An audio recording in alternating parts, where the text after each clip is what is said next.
Sebelumnya, Bismillahirrahmanirrahim. Assalamualaikum warahmatullahi wabarakatuh. Sebelumnya izin memperkenalkan diri. Nama saya Arya Setia Pratama dengan NPM 2215061034. Baiklah, di sini saya akan menjelaskan terkait materi yang telah disampaikan terkait teknik of counting, di mana nanti saya akan menjelaskan terkait sum rule principle, product rule principle, factorial function, permutation with repetition, combination, dan yang terakhir adalah pigeonhole principle. Oke, baiklah. Di sini untuk yang pertama yaitu sum rule principle. Apa itu sum rule principle?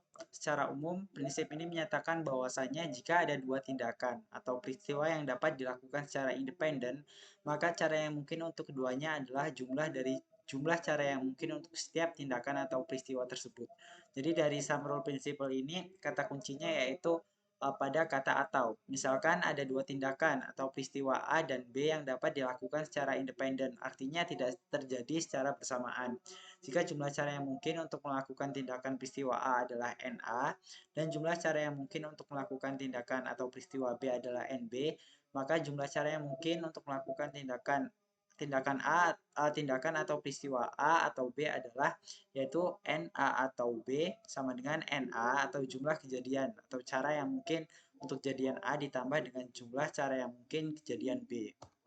Nah, untuk contoh kasusnya, jika Anda ingin memilih satu jenis buah dari apel, jeruk, atau pisang, dan satu jenis minuman dari teh atau kopi, berapa banyak cara yang mungkin untuk memilih buah atau minuman? Nah, di sini kita menggunakan sum rule principle, di mana untuk memilih antara buah ataupun minuman itu tidak terjadi secara bersamaan. Jadi kita diminta untuk memilih salah satu dari buah yang tersedia ataupun minuman yang tersedia. Nah, untuk jumlah cara yang mungkin sama dengan jumlah cara memilih buah, yaitu apel, jeruk, atau pisang yang berjumlah 3, ditambah dengan jumlah cara memilih minuman, yaitu teh atau kopi. Jadi untuk jumlah cara yang mungkin yaitu 3 ditambah 2, yaitu 5. Nah, oke. Lanjut pada materi berikutnya yaitu Product Rule Principle. Apa itu Product Rule Principle? Secara umum, prinsip ini menyatakan bahwasanya jika ada dua tindakan atau peristiwa yang harus dilakukan secara berurutan atau terpisah, maka jumlah cara yang mungkin untuk kedua tindakan peristiwa tersebut adalah hasil kali dari jumlah cara yang mungkin untuk masing-masing tindakan atau peristiwa tersebut.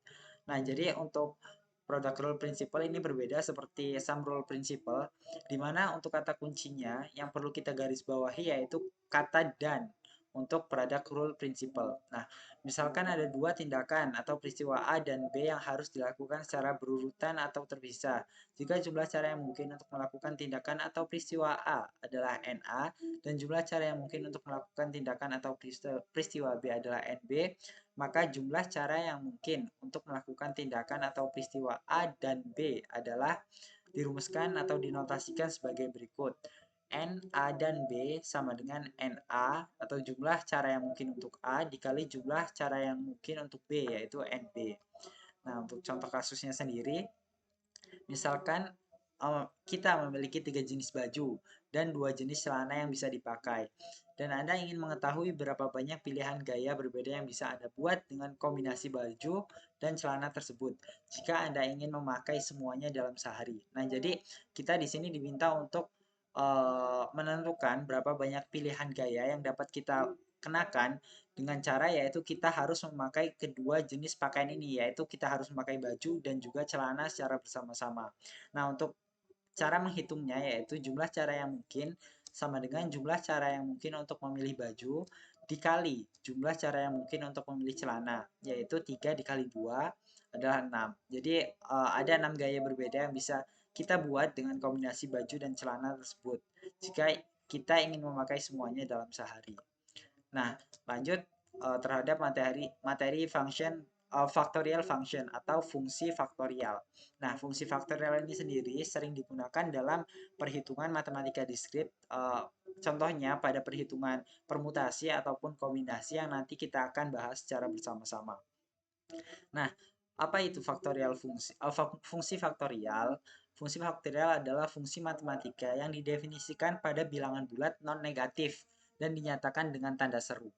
Fungsi ini menghasilkan hasil perkalian dari bilangan positif 1 hingga bilangan positif yang diberikan. Nah, secara formal jika n bilangan bulat non negatif, maka faktorial dari n ditulis n tanda seru adalah n tanda seru faktorial sama dengan 1 dikali 2 dikali 3 hingga n itu sendiri.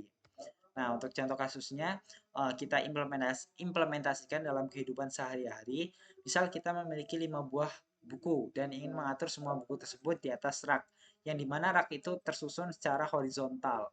Nah, jika kita ingin mengetahui berapa banyak cara yang berbeda untuk mengatur kelima buku tersebut di atas rak, kita dapat menggunakan fungsi faktorial. Nah, pada dasarnya ketika kita menyusun buku secara horizontal atau secara di rak, itu dari 5 buku maka terdapat 5 posisi yang dapat ditempati oleh masing-masing buku. Posisi 1 mungkin untuk ditempati 5 buku. Posisi 2 yaitu 4 buku dikarenakan untuk salah satu buku itu telah ditempatkan pada posisi pertama. Jadi tinggal tersisa 4 buku hingga seterusnya pada posisi kelima yaitu mungkin untuk ditempati satu buku. Jadi banyaknya cara dapat dihitung menggunakan fungsi faktorial yaitu 5 faktorial sama dengan 5 kali 4 kali 3 kali 2 kali 1 yaitu terdapat 120 cara. Nah, lanjut kita ke materi permutasi. Apa itu permutasi? Nah, permutasi adalah pengaturan sebagian atau seluruh himpunan dalam urutan tertentu, di mana di sini nanti terdapat kombinasi. Perbedaan antara permutasi dan kombinasi yaitu ketika kita menggunakan permutasi itu kita implementasikan terhadap kasus yang memerlukan di mana urutan itu diperhatikan. Sedangkan untuk kombinasi itu tidak diperhatikan. Nah, secara sistematis permutasi dapat dihitung dengan menggunakan rumus berikut. Permutasi n permutasi m sama dengan n faktorial dibagi dengan n dikurang m faktorial. Nah, artinya jumlah permutasi dari n objek yang dipilih m objek pada suatu waktu adalah n faktorial dibagi dengan permutasi dari sisa objek, yaitu n dikurang m faktorial. Nah, untuk contoh kasusnya, jika kita memiliki 5 kartu, di mana masing-masing kartu kita berikan identitas yaitu kartu A, B, C, dan D dan E, dan ingin mengetahui berapa banyak cara untuk mengambil 3 kartu secara acak dan mengetahuinya dalam urutan tertentu. Maka jumlah permutasi adalah 5 permutasi 3 yang dapat dihitung sebagai berikut. 5 permutasi 3 sama dengan 5 faktorial dibagi dengan sisa dari n maksud saya n dikurang m atau 5 dikurang 3 faktorial sama dengan 5 faktorial dibagi 2 faktorial. Dan didapat hasilnya yaitu 60. Jadi ada 60 cara yang berbeda untuk memilih 3 kartu dari 5 kartu dan menyatakannya dalam urutan tertentu. Nah, lanjut. Nah, di sini terhadap kita terkait materi permutasi with repetition atau permutasi dengan perulangan. Nah, di sini perbedaannya yaitu permutasi dengan pengulangan adalah konsep dalam matematika diskrit di mana kita diminta untuk memilih n objek, di mana dari n objek itu sendiri terdapat objek-objek yang itu identik dan dapat ditempatkan di berbagai posisi dalam urutan. Nah, untuk formulanya berbeda dengan permutasi yang biasa. Untuk formulanya dapat dilihat yaitu permutasi n permutasi N1, N2, Nr ini jumlah objek yang memiliki nilai yang sama, memiliki yang identik. Misal N1 ini hanya satu saja yang identik, maka tulis 1 faktorial. Tetapi ketika 1 faktorial itu tidak perlu untuk dituliskan. Nah, semisal ada 3 yang identik, maka 3 faktorial. Jadi dari 4 itu ada 1 dan 3 objek yang identik. Misal, jadi 4 faktorial dibagi dengan 3 faktorial, seperti itu. Nah, ini untuk contoh kasusnya. Temukan berapa banyak cara yang dapat mengatur ulang huruf dari kata banana sekaligus. Nah, kita diberikan kata banana. Kita diminta untuk mengetahui berapa kata yang mungkin untuk dibentuk dari satu huruf, dari huruf-huruf yang terdapat di kata banana ini, di mana jumlah total huruf-huruf kita dapat hitung yaitu B terdapat satu huruf saja, A terdapat 3 huruf di dalam kata banana, dan N terdapat 2 huruf. Jadi permutasinya yaitu N faktorial, 6 faktorial, ini 6 ini berasal dari jumlah huruf dalam kata banana, yaitu terdapat 6 huruf.